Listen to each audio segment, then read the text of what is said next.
Exercise 221. Unless a businessman has an abundant knowledge of the fundamental art of calculating, he will be hopelessly outclassed in the keen competition of modern times and might even have to abandon a business life. Stop. An apparently trivial amount, a tiny fraction, may make the difference between profit and loss and turn a favorable amount into an adverse balance. Stop.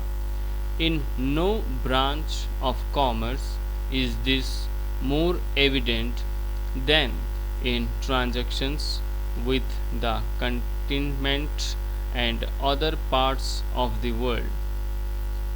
Stop. So many factors have to be taken into consideration that the middleman by whose offices such transactions are settled must calculate to a nicety. Stop. He cannot afford to make a rough estimate or leave the matter to an inefficient man or women. Stop. Men or women inexperienced in figures would be useless in such offices. Stop.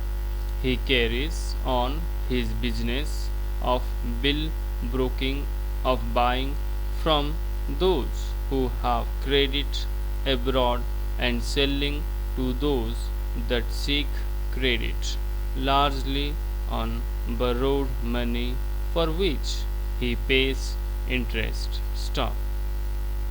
He cannot charge very high for his services for two reasons. Stop.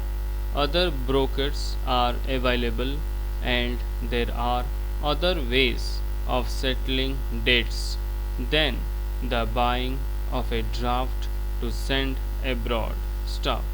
The debtor may procure gold and himself dispatch it, or he may send a security to his foreign creditor, a railway debenture, a municipal bond, a mortgage on land, though he would not be indifferent as to the choice. Stop.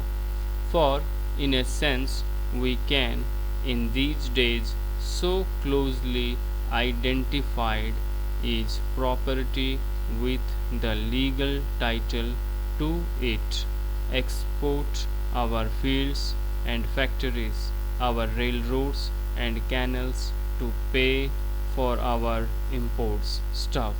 However, a debtor resorts to the export of gold or securities only as a temporary measure when the bills of exchange are at a price he judges exorbitant. Stop. What is this exorbitant price which determines his choice? Question mark. It is a price beyond that which he would be required to pay for gold and for the expenses of sending it to his creditors, or for the security that would in the foreign country command enough credit to cancel the debt. Stop. When we are guided, as normally we are, by economic considerations, we elect the cheaper instrument for performing a necessary operation. We do not give good money when poorer will suffice. Stop. That would be detrimental to our business, as he audited accounts would afterwards show. Stop. Exercise 221 over.